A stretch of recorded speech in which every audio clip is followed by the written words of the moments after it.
Today we're going to learn how to solve quadratic equations using a very universal method called the quadratic formula.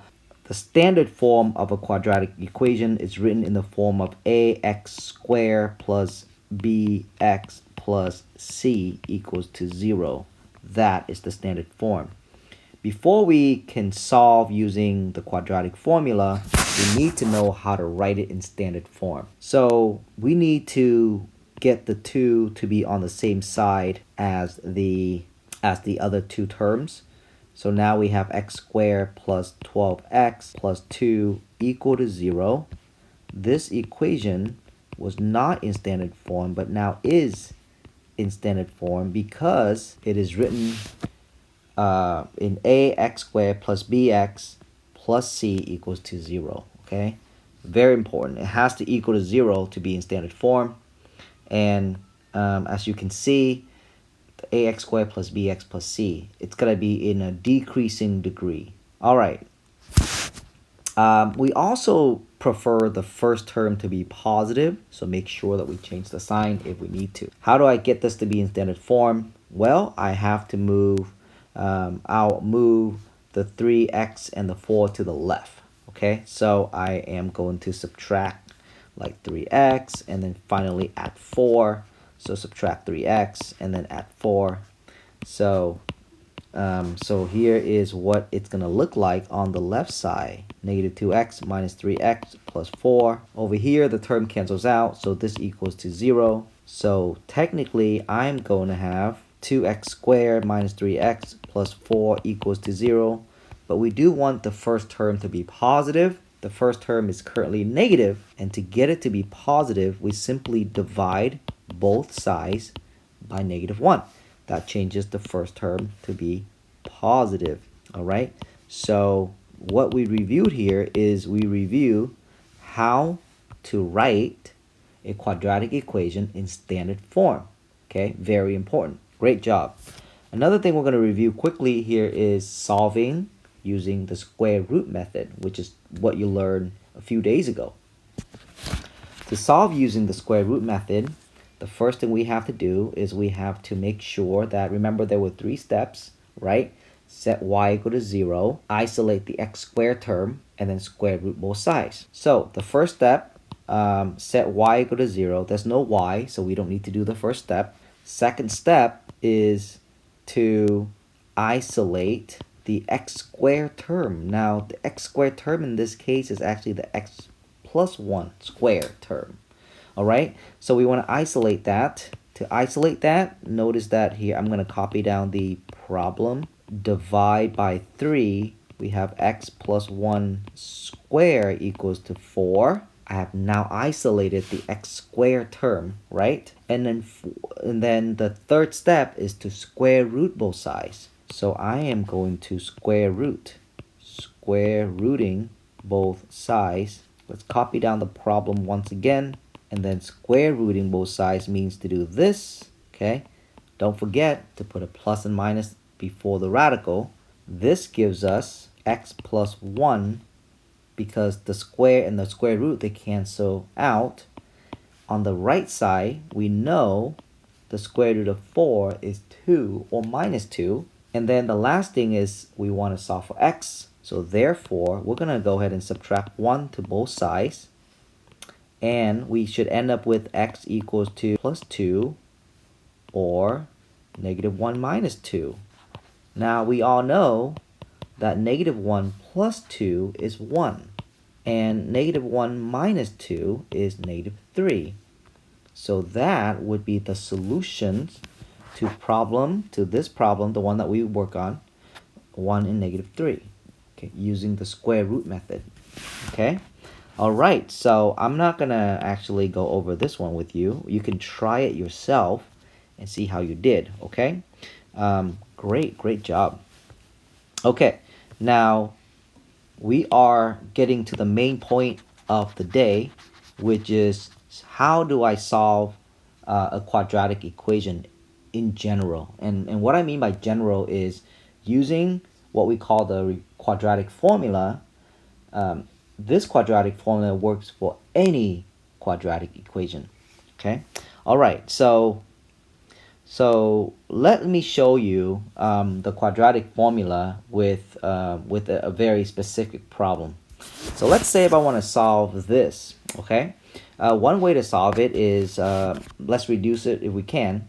So I am going to start out by, I know what my A is, I know what my B is, I know what my C is, but because they all have a 2 in common, I'm going to start off by dividing everything by 2.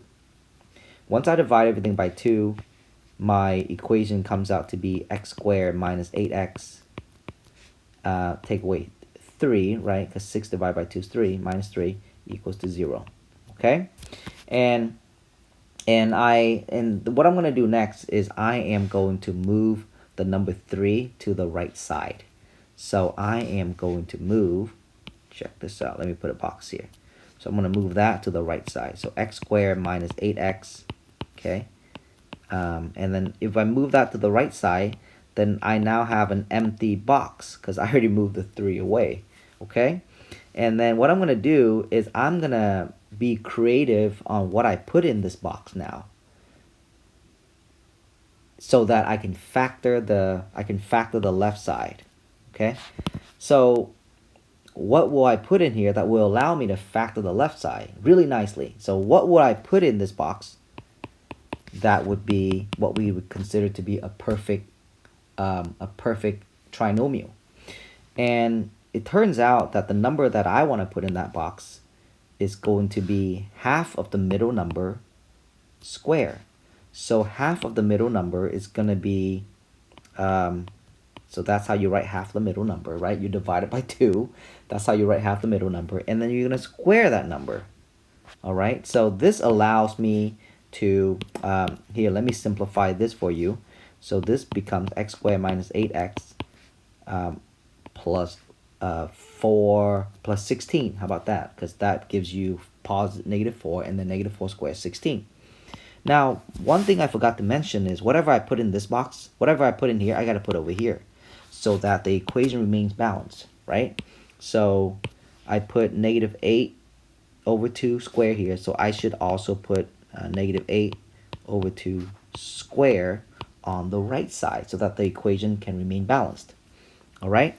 So keep in mind that this is 16, and 16 plus 3 is 19. So I can reduce that to just 19 right here. Okay? All right, so the reason why I did this, and it might be kind of confusing at this point, but just take your time and rewatch the video if you need to. I can now factor this using the method that we have developed last week. And to make a long story short, we can factor it in terms of x plus 4, x plus 4, x plus 4. So it will be factored into that. Okay, and that's why this is referred to as a perfect square trinomial. We specifically chose the number 16 because it came from half of the middle term square. Okay, all right, so that becomes x plus 4 square equals to 19. Now, if you kind of recall, well, because you have something squared, we can now piggyback and use the square root method to finish off this problem. So if I were to use the square root method to solve, then I would go like this, square rooting both sides, and then I will get like the square root of x plus 4 squared. It's just going to be x plus 4. And then we all know that 19 is a prime number, so I can't really find the square root of 19. So the last thing I'll do is I'll move the 4 to the right. I'll move the 4 to the right, and that would be my answer to this problem. So let me write down the answer.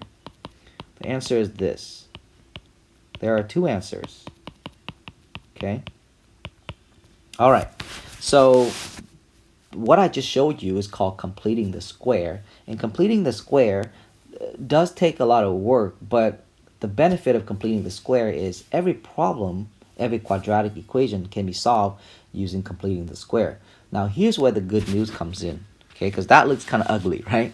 The good news comes in under the fact that we can actually develop a formula to solve, okay? Let me show you how to develop a formula. And the formula, as you already guessed, is called the quadratic formula, all right? So in general, what if I don't have like, what if I replace the number 2 the number 16 and the number 6 with letters, with variable, with the general formula, right?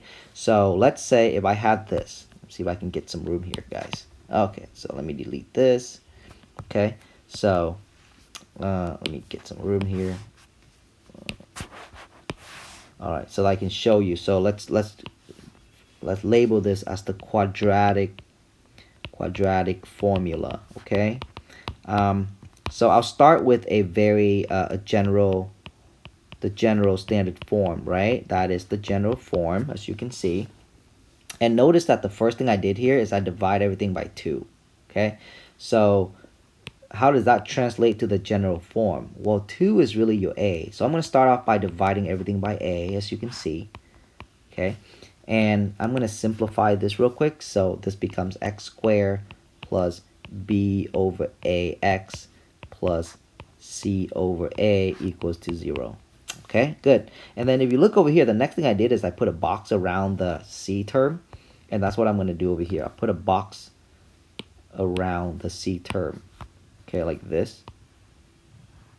Like that. Okay? And then what I did is I notice that I moved the negative 3 to the right. Right? I moved the negative 3 to the right. So that's what I'm going to do over here. I'm going to move the negative 3. I'm going to move the c over a to the right because the c over a is the last term. Right? So I'm going to move that to the right. So it looks like this. Okay. And then my box is still there. It's just that I move whatever's inside to the right. Okay. And then if you remember, what I did is I said that I had to put something in the box so that it becomes a perfect square trinomial. And what I put in the box, notice what I put in the box is half of this term. That's why this is divided by 2. When you divide it by 2, it becomes half. Half of that term squared. Okay, there's a little square over here. Okay, great. Okay, so let's go over here. So I'm going to take half of this term, and half of that term is whenever you have a 2 in the denominator, that's half a term, the b term. And I'm going to square it. Okay, but remember, if I do it to this side, I also must do it to the right side, so my equation remains balanced. Okay, all right, so now the left side here becomes a perfect square, and if it becomes a perfect square, it can be factored into like x plus b over 2a square. Over here on the right side, we're going to simplify a little bit, not too much. Okay, this becomes b squared over 4a squared if you square this. See? All right, now what we're going to do is we're going to find a common denominator. Find a common denominator. And to find a common denominator for the right side, it's 4a squared. That's the common denominator. So the first term is missing a 4a for the top and the bottom. So I will go ahead and multiply the top and bottom by 4a. So this becomes, as you can see, 4a squared. Okay? All right, great. So now what I'm going to do next is I am going to, basically I'm at this step right now. So the next thing I'm going to do is I'm going to square root both sides, which is that red radicals that you see there, okay? So square root both sides. So square rooting both sides like this. And don't forget a plus and a minus in front of there. When I square root the left side, I'm going to get x plus b over 2a. And then when I square root the right side, I am going to get negative 4a plus b squared over 2a. Okay, there's a radical here actually. Now, I want you to see something. Notice that the square root of 4 is 2. Okay, and the square root of a squared is a. And that's why there's no longer any radical in the denominator. Great job. Now the next thing we're going to do is we are going to, oh, by the way, guys, notice that there's a letter C here, and I just forgot to copy it down, so I'm going to go ahead and copy down the letter C. There's a letter C here, okay? All right, and then the next thing I do to solve for x is I got to move this to the right, okay? Just like how I move the 4. Notice how I move the 4 to the right. So I'm going to move that to the right, okay? I'm moving this to the right. So, moving it to the right, this gives me negative b over 2a plus or minus the square root of b squared minus 4ac. I just flip these two around just so that it looks cleaner. B squared minus 4ac, okay? And then this is also over 2a, right? But because they share a common denominator of 2a, I'm just going to write them, I'm just going to write it once. So what we developed here is we developed a formula. We call this the quadratic formula, and we can use this formula to find the solutions, the roots, the x-intercepts for any quadratic equations. Okay, so this is a very nice and fancy formula that we can use. All right, so let me go ahead and write down the formula for you. Now, as you can see, it might not be easy to remember the formula, so there's a story that can help. Okay, the story goes like this. Once upon a time, there was a negative boy. There was a negative boy. Say negative boy who could not decide if he wants to go to a radical party. Okay, but at the party, eventually he did go to the party. At the party, he square danced. The boy square danced with 4 awesome crocodiles. The party was eventually over at 2 a.m. Okay, so hopefully that helps you remember the quadratic formula. All right, great. So just remember, in order to use the quadratic formula, make sure that it's in standard form, identify your values of a, b, c, and then plug it in, which I'm going to walk you through in the next 2 problems. Okay, so let's say from now on you're asked to use the quadratic formula to solve a quadratic equation. What do you do? Well, the first thing you do is you want to make sure that you write it in standard form. Okay, so you want to make sure that it looks like this. As I observed the first problem, this is not in standard form because clearly it did not equal to 0. Clearly there are no 3 terms on the left side.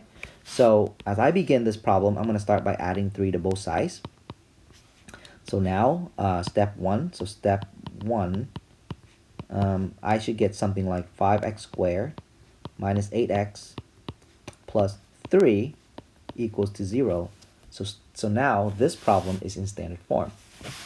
Step 2 is to identify your values of a, b, and c. So my a is 5, my b negative 8, my c is 3. So this is considered to be my step number 2. Okay? Step number 3 is to plug it into the quadratic formula. So step 3, okay, write down the quadratic formula first. Negative b plus minus the square root b squared minus 4ac all over 2a. Okay, so now let's just plug it in. So x equals to negative. But what I like to do is I like to start by creating a parentheses for each letter. I think this helps a lot when you plug it in. All right, so the first letter is B. B is negative 8, so I'm going to put negative 8 in here. The next letter is B squared as well, so here's another B. Okay, so and then the letter that goes here would be the letter A, and A equals to 5. The next letter is the letter C, and C equals to 3. Down here is the letter A, and A equals to 5.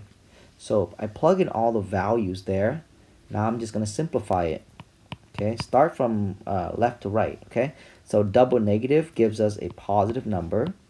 Okay, let's work inside the radicals. Negative 8 squared is positive 64. Minus 4 times 5 is 20. And 20 times 3 is 60. Okay, all over 10. All right, great job. Now we're going to subtract what's inside the radical. So that is going to give us the square root of 4. over 10 because 64 take away 60 is 4. Now, everybody knows that the square root of 4 is 2. So then we have x equals to 8 plus or minus 2 over 10. Okay, so here's where it gets kind of tricky. This is a 2. There are two solutions here. Okay, so the first solution is 8 plus 2 divided by 10.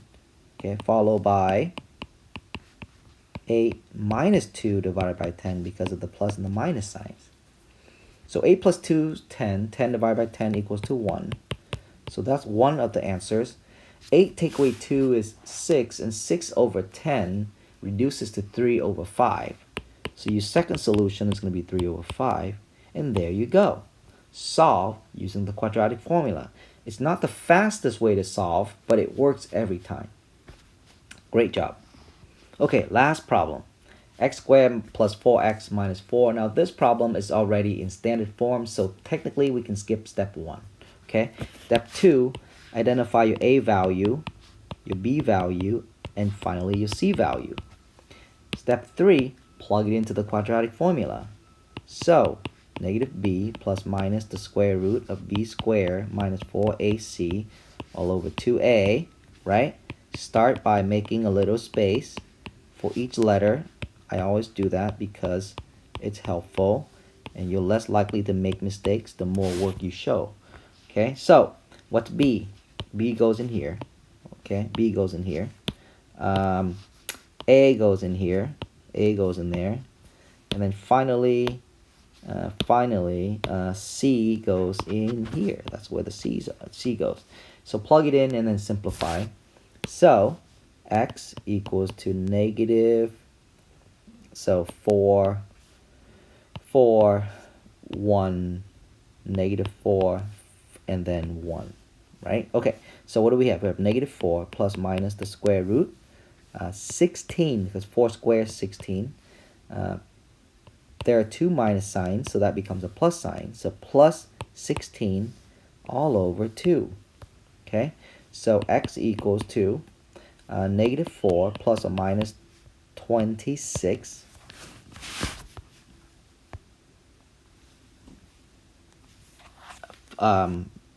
16 plus 16, yeah, so 26. Oh, sorry, this should be 16, not 10. So this is 32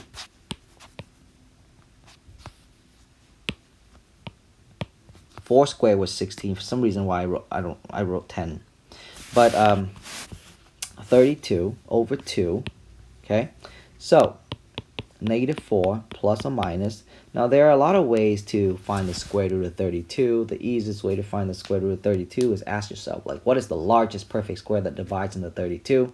That's one way to do it. Another way to do it is to break 32 down, right? If you break the number 32 down, you're going to get like 2 times 2 times 2 times 2 times 2.